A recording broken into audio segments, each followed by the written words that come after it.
오늘은 마르크스 배워보도록 하겠습니다. 자, 분배 정의의 마지막입니다.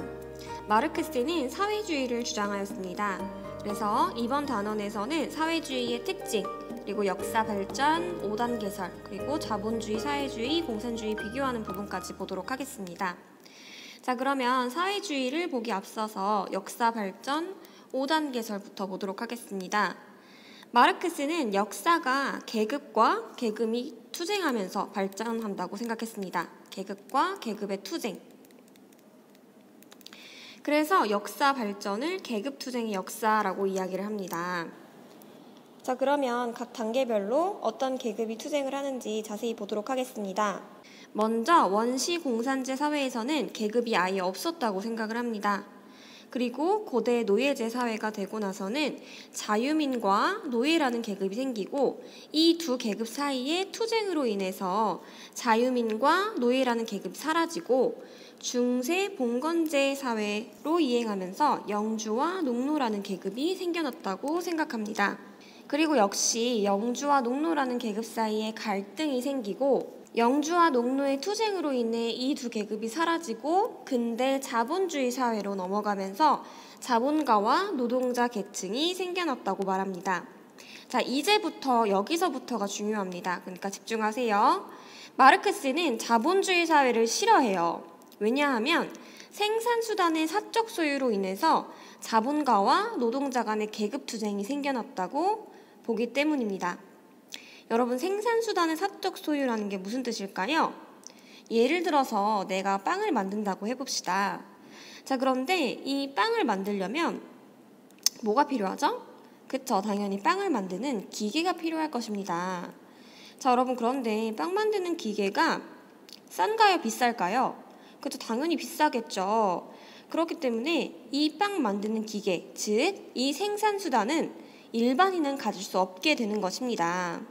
즉, 자본이 많은 자본가 계층만이 이 빵 만드는 기계를 사적으로 소유할 수 있고 돈이 없는 노동자 계층들은 이 빵 만드는 기계를 가질 수가 없는 것이죠. 그래서 자본가 계층은 이 빵 만드는 기계를 가지고 또 노동자들의 노동을 가지고 돈을 벌려고 합니다. 그런데 돈을 많이 벌기 위해서는 어떻게 해야 될까요? 그쵸, 당연히 노동자에게 주는 그 월급을 최대한 좁게 줘야 자본가에게 가는 이득이 크겠죠. 그래서 자본가와 노동자 사이에는 싸움이 일어날 수밖에 없는 것입니다. 그래서 특징에서 보이듯이 마르크스는 생산수단의 공동 소유를 주장하게 되는 것입니다. 그리고 옆에서 말하는 계획경제라는 게 뭐냐면 자본주의에서는 개인들이 자유롭게 자신의 물건을 사고 파는 것이라면 사회주의에서는 생산수단을 공동으로 소유하면서 국가의 계획, 지휘 아래에 시장을 통제하는 방식을 주장합니다. 마르크스는 생산수단의 사적 소유로 인한 자본가와 노동자 계층의 빈부격차를 매우 싫어해요. 그래서 생산수단을 공유화하고 국가의 계획 아래 경제적 평등을 꿈꿉니다. 모든 사람의 평등, 결과적인 평등이 가장 이상적인 사회라고 생각하는 것입니다. 그리고 자본주의 사회에서는 선생님이 계속 이야기했듯이 생산수단을 가진 사람과 생산수단을 가지지 못한 자 사이에 갈등이 일어나는데 이 과정에서 인간소외가 일어난다고 이야기를 합니다.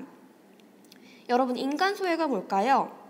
인간소외란 뭐냐면 노동자 계급은 자본주의 사회에서 기계의 한 부속품처럼 똑같이 같은 일만 하게 됨으로써 자신의 창조성을 실현하지 못하고 돈이 최고인 자본주의 사회에서 소외를 당하게 됩니다. 여러분이 공장에 서서 기계의 한 부품처럼 계속 똑같은 동작만 반복한다고 생각해 보세요. 정말 답답하고 자기만의 뭔가 가치 있는 일을 하고 싶지 않겠어요? 이게 바로 인간 소외라는 거예요.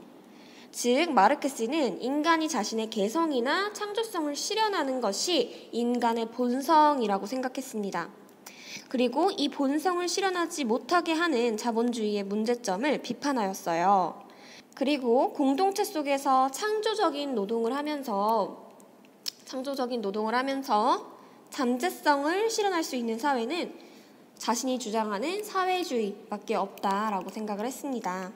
자, 이렇게 자본주의 사회에서의 문제점들로 인해서 결국에는 노동자들이 들고 일어난다라고 생각했어요. 자, 노동자가 들고 일어나는 것을 프롤레타리아 혁명이라고 이야기합니다. 이 혁명에서 노동자들이 주장하는 것은 생산수단의 사적 소유, 철폐와 그리고 모든 계급을 철폐하자라는 거였어요. 그래서 이러한 혁명으로 인해 마르크스가 결국에 가장 꿈꾸었던 사회인 공산주의 사회로 도달할 수 있다라고 생각했습니다. 이 공산주의 사회는 계급이 아무것도 없는 무계급이 특징인 사회예요. 즉, 결과적 평등을 특징으로 하고 있는 것입니다. 자, 이렇게 봤듯이 마르크스는 역사가 이렇게 5단계로 발전을 하게 된다라고 보았어요. 이 역사 발전은요, 역사적 유물론과 변증법적 유물론이라는 이론에 의해 설명할 수 있습니다. 또 처음 듣는 이론이라서 어렵게 생각할 수 있는데 별 얘기 아니에요.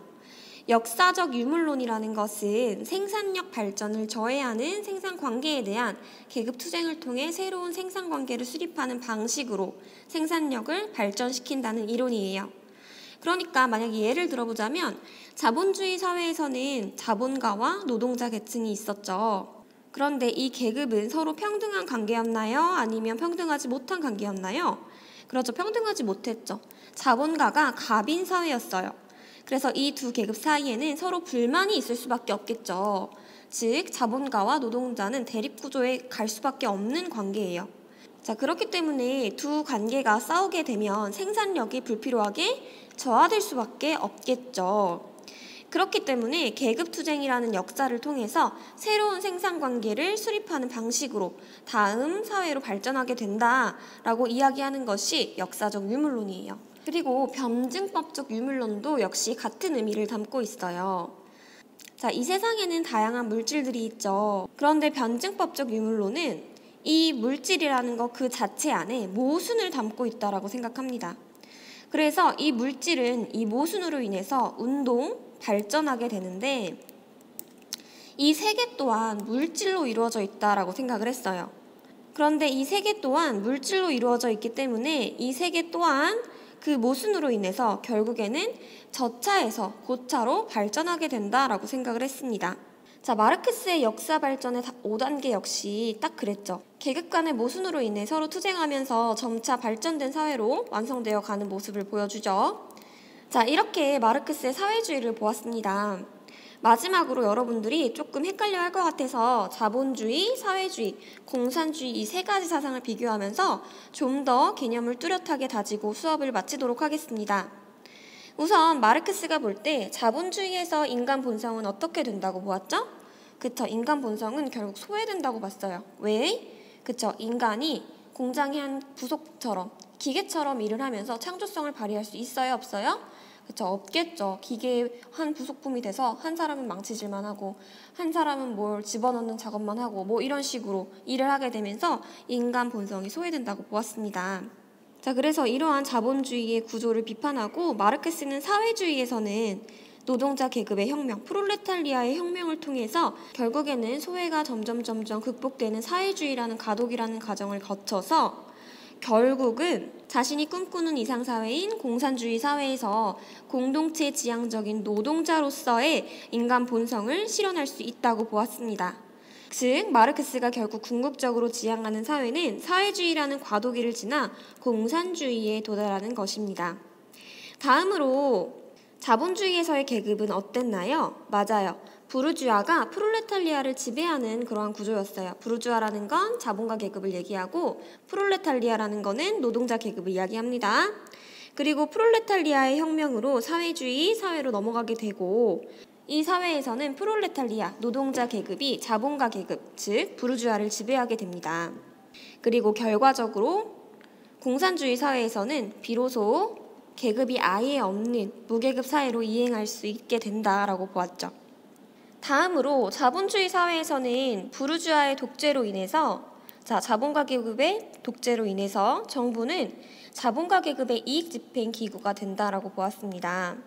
그리고 사회주의에서는 프롤레타리아의 독재로 정부는 재산을 사회화하고 경제를 계획하게 됩니다. 그리고 비로소 결과적 평등이 실현된 공산주의에서는 국가가 소멸된다라고 생각합니다. 사회 구조 역시 자본주의에서는 사유산업이 지배를 한다면 사회주의에서는 중앙 집중화된 국가가 지배를 하고 공산주의에서는 국가가 존재하지 않기 때문에 자발적으로 뭉친 자발적 결사체 정도만 존재한다라고 생각합니다. 그러니까 여기 세 부분에서 알 수 있듯이 자본주의와 공산주의에서는 착취계급이 없고 생산수단이 사회적으로 공유된다라는 것을 알 수 있습니다. 그리고 마지막으로 분배 방식만 보고 수업 마치도록 하겠습니다. 자본주의에서는 자본가에 의해서 노동자 계급이 착취된다라고 생각을 했습니다. 그래서 프롤레타리아 계급이 들고 일어나서 사회주의 사회를 이룩한 다음에 이 사회주의에서는 분배를 어떻게 하냐면 노동에 따라서 각자에게 한다고 생각해요. 즉 노동한 만큼 각자에게 주는 방식으로 분배한다라고 생각했습니다. 그리고 공산주의에서는 필요에 따라 각자에게 주는 방식으로 분배하는 사회가 된다고 생각합니다. 표에서 이 분배 방식, 이 부분만은 꼭 기억해 주도록 하세요. 자, 이번 시간 사회주의 그렇게 어렵지 않았죠? 이번 시간도 수고 많았고요. 다음 시간에 보도록 하겠습니다.